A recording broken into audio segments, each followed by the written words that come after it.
Welcome to the Art of Dress. Today we're going to look at the True Classic as shown by Liya Kebede. And I think you might be a little surprised by this version of the True Classic. And there I've given away a bit more of the surprise because I told you that there are in fact two versions of True Classic. So thank you for subscribing, thank you for coming, and we'll be right back.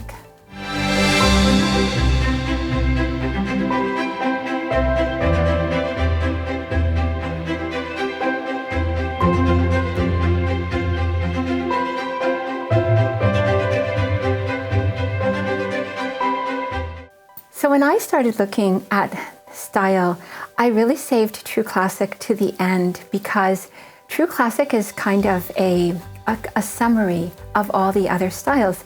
And I realized this, but I was still kind of surprised to find out that the two True Classics are actually pretty different. And what makes them different? So one of the things that makes them different is that they are actually different in their element of style. I keep talking about element of style, and so in my the next time I do a special video, I'm going to explain that a little more thoroughly. But for right now, there are two elements of style that work for this version of the True Classic, and one of them is the air element of style, and the other is the fire element of style. So the air element of style provides kind of this relaxed and kind of nonchalance about everything, and that can even extend into a bit, you would almost say a little wild in style expression. And fire is more like intense, not necessarily wild, but a lot going on and doing a lot of things. So this version of True Classic is not only fitted to the body, as you see here with Liya Kebede, fitted to her body, but also combining the elements of air and fire. And I thought this picture really captured that amazingly well. But here's another one that might even do a better job of showing some of these elements, because you can see that it's the air quality allows it to be almost haphazard in how things are put together, but this isn't actually as haphazard as it looks because it also conforms to her body. It has a lot of elements of her style that I will explain in a minute. But the most important one is that the true waist is the focal point of all True Classics. The true waist is the focal point. Now, you might be wondering, how does it happen that the True Classic needs two different expressions? And that is because when you have a form that's completely in balance like that, there are in fact two different ways to form that focal point. So let's imagine that this bar is just clothing. The white part on top is not the head, it's just the top of the outfit. And the white part at the bottom is not the feet, it's not the legs, it's just the bottom of the clothes. So the alpha version, the fitted version of True Classic, puts the focal emphasis, the most important aspect of the design, in the middle. And then the top becomes like the frame of a picture. So when you have that in design, they'll call it things like the dead space, the null space, the white space.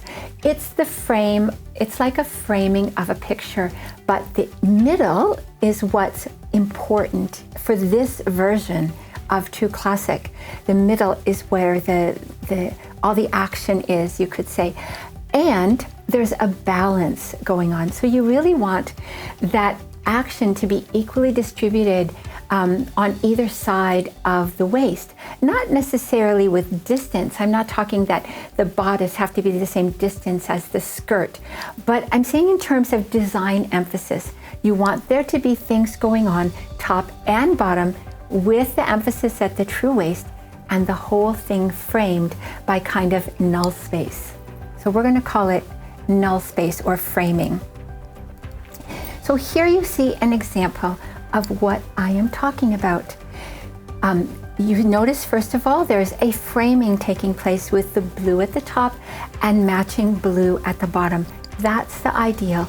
And you also have the waist is, in this case, marked by the design in the fabric, by that stripe. But there's a balance between the two. There's even the same amount. There's one stripe above the waist and one stripe below the waist. And that's what you're looking for in the True Classic Alpha. Now, another thing that you can see is that line is actually slightly angled here.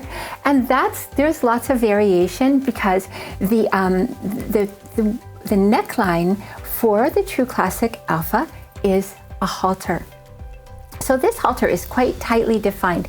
It doesn't have to be quite so close in.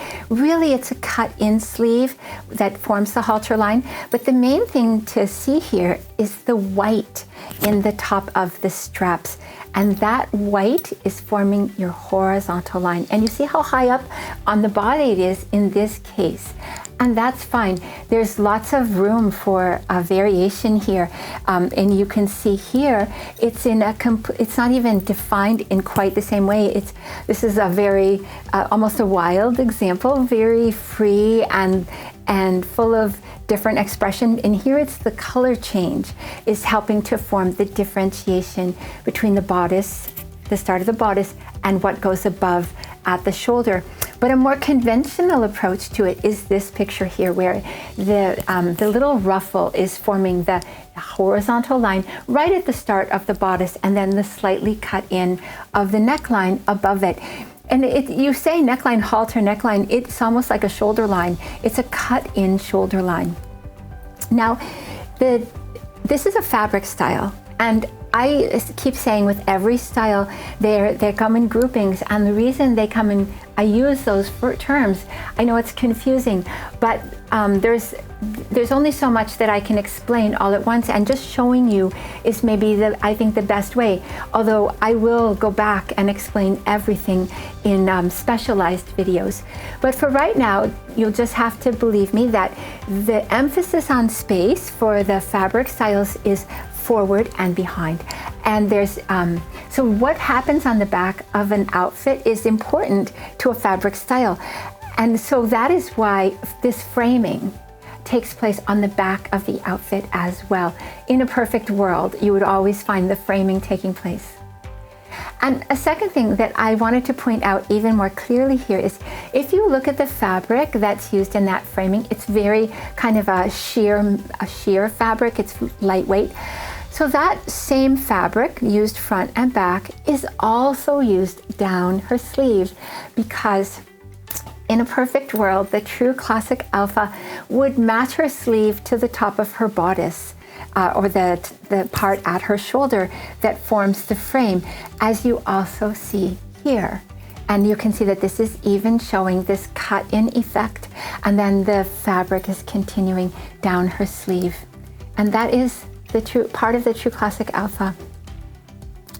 Now, another part is the cut of the sleeve itself. And I wanted to explain this because, you know, you say alpha style and you say, okay, that means fitted, but there's different degrees of fitted. For the True Classic, fitted does mean staying close to her body, but it also means straight line for her. So cut from the shoulder, and it's a straight sleeve. And then you'll notice the same exact thing in her skirt. It's fitted at the hip, but it goes straight from the hip. So very fitted, but still, it can be very fitted, but still a straight line. And then one more thing I wanted to point out from this is that this style is monochromatic. So it means that the most amount of power comes to the style through using the same color top and bottom.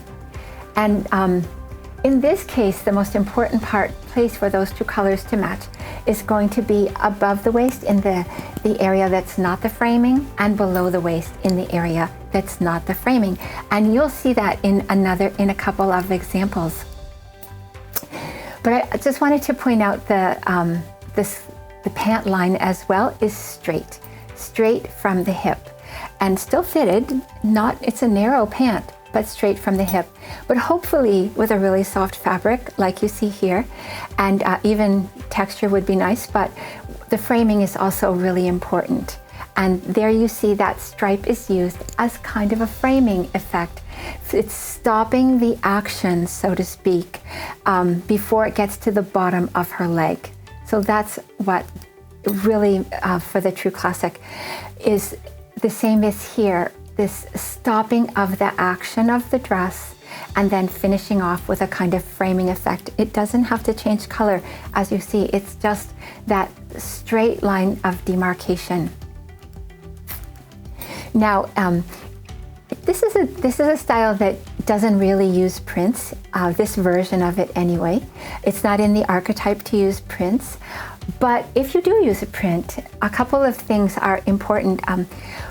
So one is that the print itself would then be a very good way of forming the framing, as you see here, where the print even forms this line of the top and not as clearly at the bottom, but there's definitely white going on at the bottom to match the top. So that's really good. And then the second important thing here is that as I said, the action of the dress takes place in the middle if possible. So you see that that's happening here. The action of this print is in the center of her body, and it comes to kind of a culmination at her true waist with that pink. But what is mostly this style is about texture.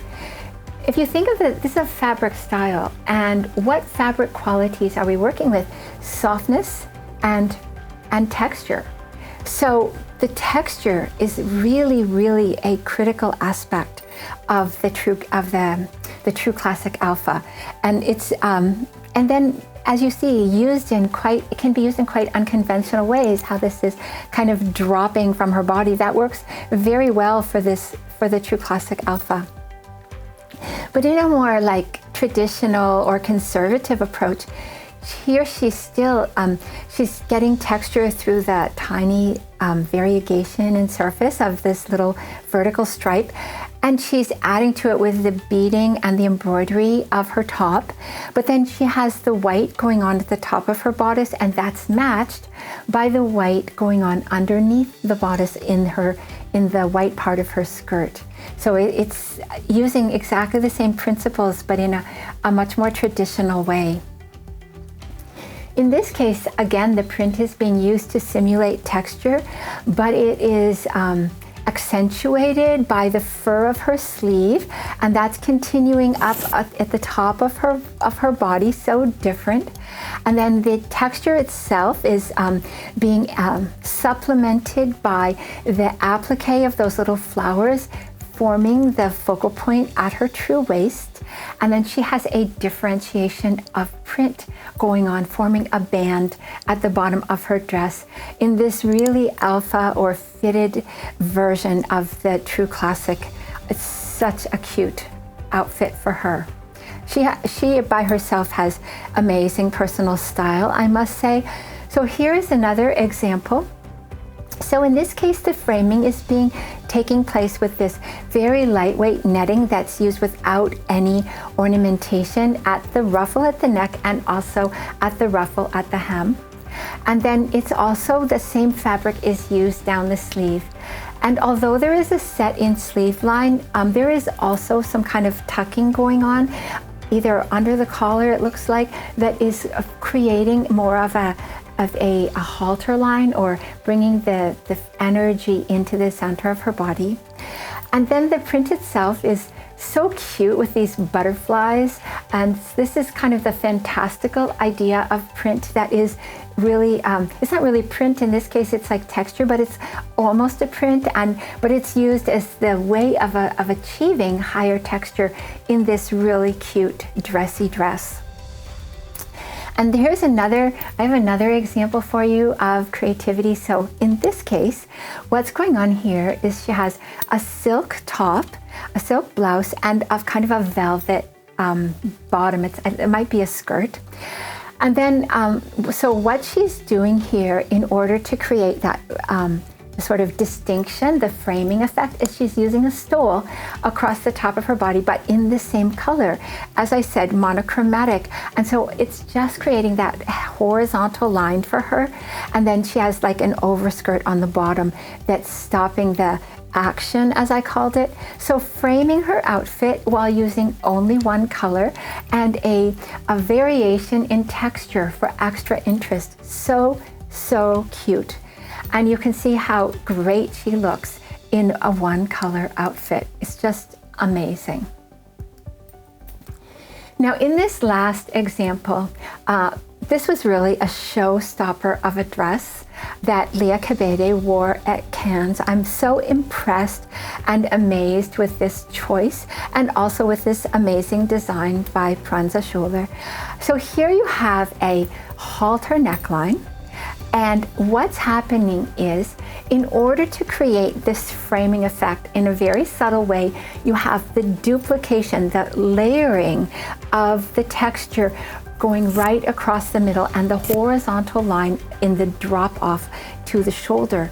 And then what she has is the waist is the focal point at the waist is emphasized by just there being nothing there except the top of her skirt, so that black line. But then the texture of this red or burgundy kind of picks up again below the waist. So you have, I called it the action of the design, or the design emphasis is taking place both above and below the waist. And then to finish off the framing at the bottom, she's using that very sheer fabric. You can see her legs through it. It's very sheer, but the texture is being even emphasized more through the applique of those little white emblems, those little circles in different shapes. I mean, not different shapes, but different sizes.